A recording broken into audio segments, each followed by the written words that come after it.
Hey, how are you, Nick? Good. How are you? I'm good. So I see you're drinking Starbucks. What kind of Starbucks do you like?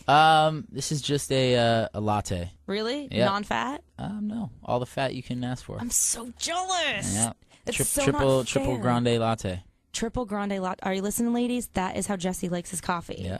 Sometimes I just go with a drip. Oh, just a plain? Today I really needed the extra kick. A little bit of the extra. I'm telling you, I don't know, the regular Starbucks coffee lately, it's tasting like dirty. There was one place that we ate or drank coffee at on the West Coast called Caribou. I'm not ashamed. They don't sponsor me. I'm getting waved off to not talk about it. Caribou Coffee.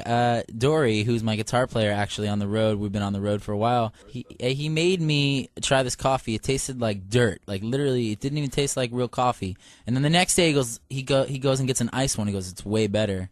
And it wasn't. It just tasted like cold dirt. It was just as bad. Anyway, I'm a big coffee guy. Oh, you are? So what's your favorite coffee ever? I like French roasts, and I like darker roasts. Like I like a good bold. I'm not a barista by any means, but I like your coffees. I like coffee. Well, I'll tell you what. You have to go to this place since you're in Philly. It's called La Colombe, and there's a couple different locations in the city. So you get a cheesesteak, a tasty cake, and get La Colombe coffee. Yeah. And you're gonna be like. I didn't know Philly was home to coffee. I didn't know they were a big coffee place. I didn't either, but it's this. I discovered it 2 years ago, and it's amazing. They have little coffee places around the city. La Colombe. I'll write it down. All right, cool.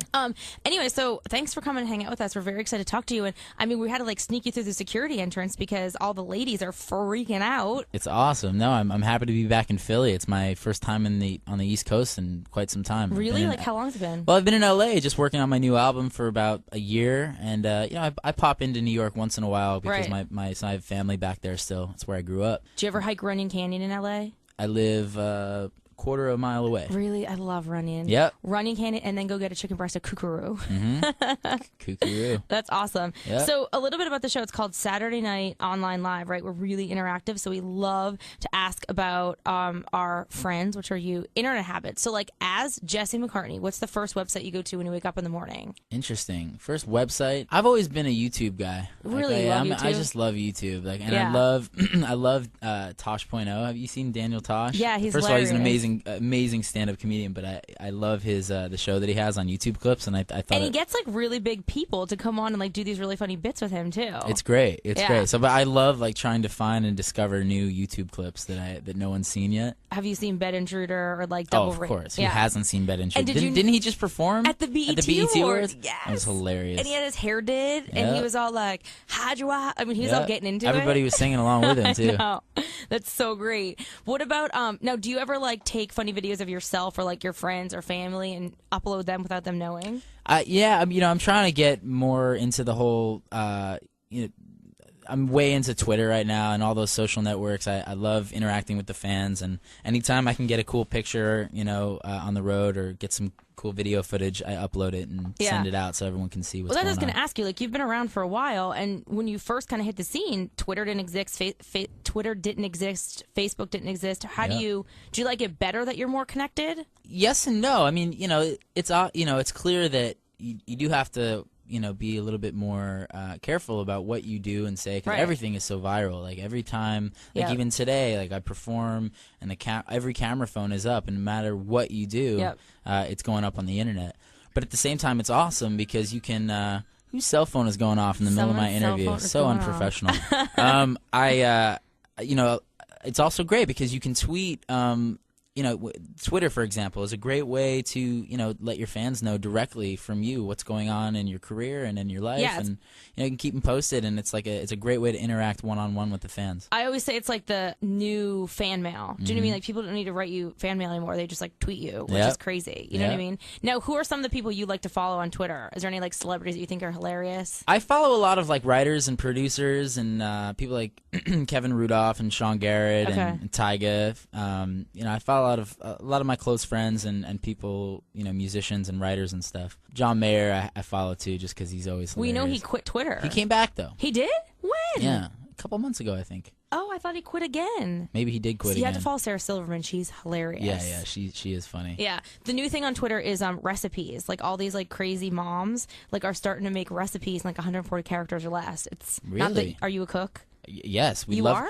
It's funny, I've been on the road, and everyone that I'm traveling with, we've been on Google, just like Googling all Man versus Food and all of like all the hot spots in each city. That's really or smart. The Best Thing I Ever Ate, which is a show on the Food Network, I think, right? Yeah. And trying to find all the like for instance, we're in Philly, and one of the cheesesteak places we were supposed to go to was Pat's and Gino's. So I think on the way out of town, we're gonna stop and we're gonna compare. Yeah, you totally have to go. Yeah. Now, what about iPhone or BlackBerry? What do you use? I'm a BlackBerry user, really? but I have an iPad, so Okay. I'm still a Mac guy. Like, I I have the computer, I have the iPad. I'm fully connected, but I just love the BBM Messenger. Like, yes, it's kind of, you're just addicted. And I do think that email is far superior on the BlackBerry than on the iPhone. Just because you get it nonstop. Yeah, it's just more user friendly too. But does it annoy you on the BlackBerry that your texts and your emails come in the same window?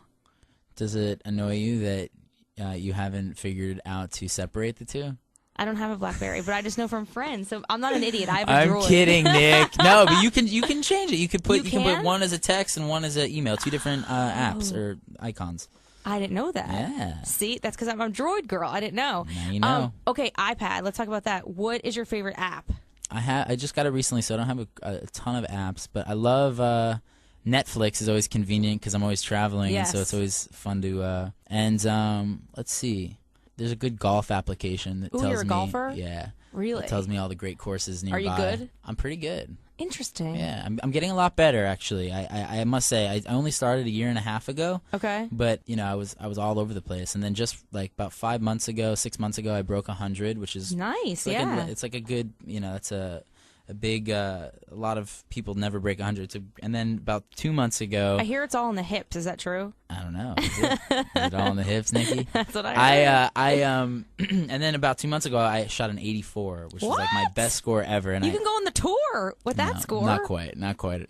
I'm still like a 25 handicap. But I like that you're wearing you should see how he's dressed, and you'll see it because he's doing a performance for us. But he has this like awesome leather jacket on, this like cool necklace. But then like you're wearing khakis and a pole on the golf course. I mean, I like that you're so versatile. Yeah, change it up, switch it up on the kids. I got a new car last summer, and they gave me a set of pink golf clubs. So I really need to Which kind of car did you get? A Ford Focus. Yeah. But they gave you pink clubs? Full set of golf clubs. What kind of clubs? I don't remember. They're still in my closet.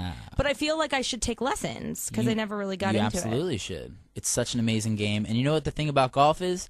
When you play a round of 18, even if you're terrible and every shot sucks, you get one good swing, like one good stroke, and it makes the entire day. Like one good shot, and it makes you want to go back out. Here's my thing with golf. There's all the best parts about sports, the uniforms, the defense, the yelling, the fans. None of that in golf. That's the beautiful thing about it. You can create your own uniform. You can create your own style, and people fall in love with you for it. And it's such a relaxing sport. Fine, I'll try it. You convince me. Fine. Yeah. What about what's the last song you downloaded on iTunes? Last song I downloaded on iTunes. What did I just download the other day? Oh, it was the Maroon 5 record. Oh, the Maroon 5 record. It's pretty good, right? Yeah, it's good. Yeah. When I interviewed them, Adam Levine took a picture of me and his iPhone turned me into an old lady. Which one? He took a picture on his iPhone. You have to get this on your iPad. Oh, yeah. You could take a picture of somebody and it turns them into an old person. Oh, I like that. It's freaky. That is weird. Yeah. Now, did you watch the Jersey Shore? Are you down with the fist pump? I saw a couple of episodes from the first season. It's pretty crazy, right? It's unbelievable. I think that your songs have a good fit, like a slow pump to them. I mean, I really think we can get a good fist pump. We're going to try it later, don't you think? You can pump away. Okay, so we have to talk about Justin Bieber is kind of like your little brother, kind of. So do you have the Bieber fever? I like Bieber. He's a talented kid. I met him at the Kids' Choice Awards about I don't know how long ago it was, but he came up and introduced himself. He's a really nice kid. I'll say it, you have better hair than him. I'm just going on record. I used to have that hair. Let's not forget. Well, your hair's better now. I used to have that hair. Let's not forget about it. I used to have the sweet, man. Come on. Really? Oh yeah. I did the sweet. Did you do this all the time? I don't think it was as tickish, pronounced? Yeah. Like it was more of I had I did the finger pull. Did you put gel on it? No, it was just kind of. I also had that hair because I played a surfer on a TV show called Summerland on the WB 5-6 years ago. You had to have that kind of hair. I kind of had to have that hair, but no, Bieber's cool, man. He's got some. He's got a great group behind him, and obviously he's a little phenomenon right now. He's doing well. I hope he is enjoying it. I'm telling you though, and I'm going to say this: the ladies went more crazy for meeting you than they did for our Justin Bieber meet and greet. That's why I love Philly. I know, they went crazy. Now, obviously, you have a very cool style. He has this like awesome leather jacket with these zippers and stuff. Are you an online shopper, or are you more like you like to go to the store? I'm more of a walk into the store, but I also you like catalogs? No. I walk into the store, but I have a stylist recently that I've been working with, and she either will bring me some stuff to look at, or we'll go together. Like you have this like cool. I was saying like this Danny Zuko look type. But the thing is, like, I like going with somebody, like, and I like going with a female, like, to know that for validation. Well, you know the female what I mean? will always make you look good too. To know that I can pull it off, yeah, because she knows way more about the fashion and clothing than I do. But I love it. That's awesome. Well, thanks for hanging out with us. Anytime. You're very awesome and cute. I'm blushing. You're very awesome. Obviously, Shake. Let's talk about that really quick. I'm sorry we didn't talk about your record, because it's kind of like a no-brainer. People always come and I'm like, I'm never going to say like, so let's talk about your album, because duh, that's why you're here. Right. Look, they're yelling at me. So Shake's like blowing up the charts, doing awesome. Your album, like, what should people expect? Okay, so Shake is the first single, and the reason I released that first is because it's sonically the most reminiscent of my last album, Departure. Okay. So it's going to sort of bridge the gap, I think, to this next album, which will be released in probably early January or late December. Cool. Still untitled. But it's going to be the bridge to sort of the rest of the album, which is a bit more rhythmic, a little bit more urban, and a little bit more R&B. And I think that I've always the last album sort of laid the groundwork and the foundation for this next album. And, awesome. I think you would like have to talk about flying on a G7, because you were all about the G5, and then Far East Movement's all about the G6. I'm like, what are you doing, Far East Movement? Trying to steal Jesse McCartney's thunder?